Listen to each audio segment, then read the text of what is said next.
Kasih karunia dan damai sejahtera Allah Bapa kita dan anaknya Tuhan Yesus Kristus menyertai saudara. Amin. Shalom saudaraku yang terkasih, di dalam nama Tuhan Yesus Kristus senang bisa menyapa saudara di tempat saudara berada hari ini dalam dimensi yang berbeda tetapi dalam dunia yang sama. Sebagai insan yang diciptakan untuk Tuhan, sebelum melakukan rangkaian aktivitas kita pada hari ini, marilah kita mengawalinya dengan mendengarkan firman Tuhan. Firman Tuhan untuk kita pada hari ini tertulis di dalam kitab Yeremia pasal yang ke-51 ayatnya yang ke-50. Demikian pembacaan firman Tuhan. Kamu orang-orang yang terluput dari pedang, pergilah, janganlah berhenti.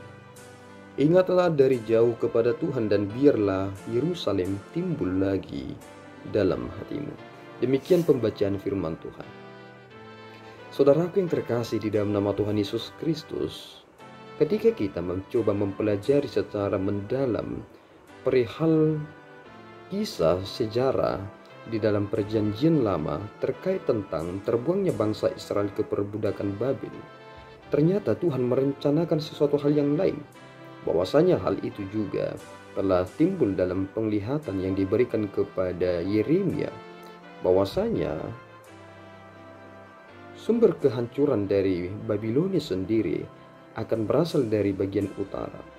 Dan ternyata kita menyadari bahwa itu juga seperti yang telah digambarkan oleh Daniel dalam penglihatannya, ketika mimpi dari Raja Babel itu diberikan kepada Daniel dan Daniel mengartikan apa yang akan terjadi.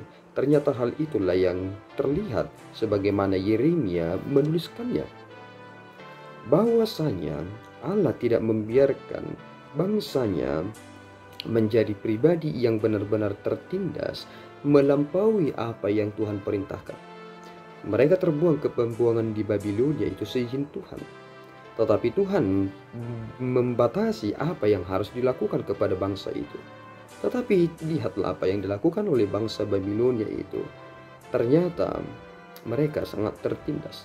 Dan satu lagu yang pernah dituliskan di tempat pembuangan di Babilonia adalah cerita tentang lagu yang kita nyanyikan ketika perayaan Natal tiba. Mereka menuliskan itu. Mereka rindu kepada Yerusalem. Mereka ingin kembali ke sana. Tetapi mereka menangis dan mereka menuliskan lagu harapan mereka itu. Kapankah kami akan melihat kembali Yerusalem itu? Dan ternyata inilah waktu yang Tuhan persiapkan. Kemudian kita melihat bahwasanya mereka yang terlepas dari pedang itu, mereka diingatkan supaya kamu orang-orang yang terluput dari pedang, pergilah, janganlah berhenti. Ingatlah dari jauh kepada Tuhan dan biarlah Yerusalem timbul lagi dalam hatimu.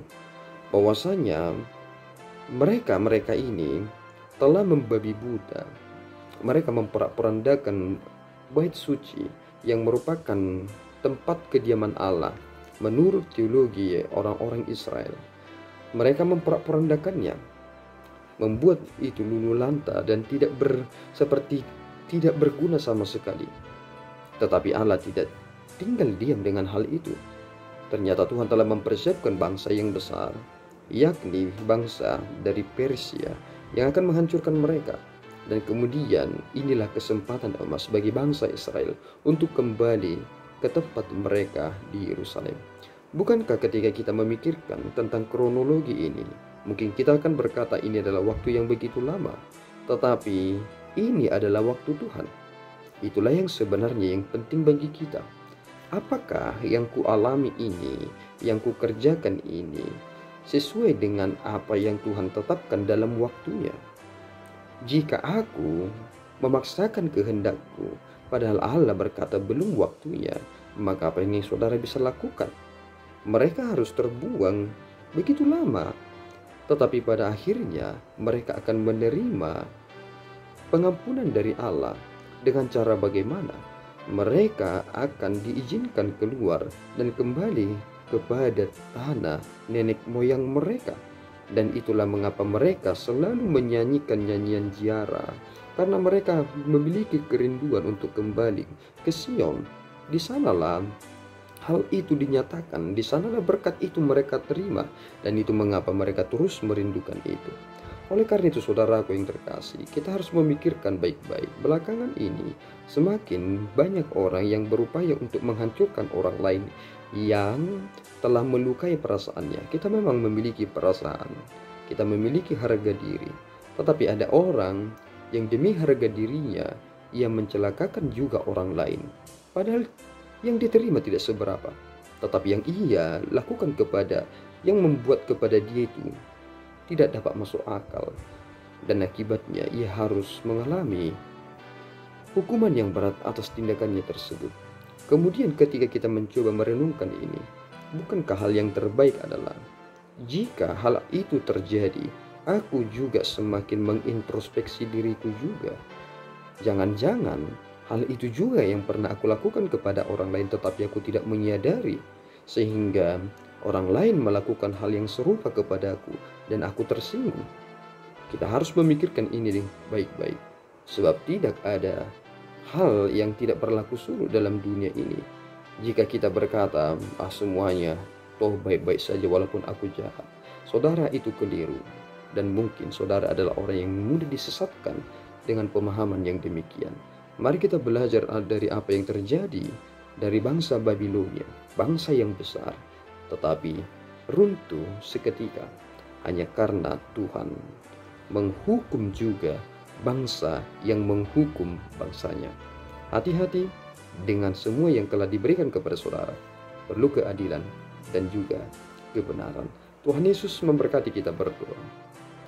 Ya Tuhan, kami bersyukur atas berkat-Mu. Terima kasih Bapa atas firman yang boleh kami terima pada kesempatan yang baik ini. Engkau telah mengajari kami bahwasanya kepunyaan Tuhan tidak Engkau biarkan mereka tertindas. Engkau juga akan menolong mereka dengan upaya yang di luar dari apa yang kami boleh pikirkan.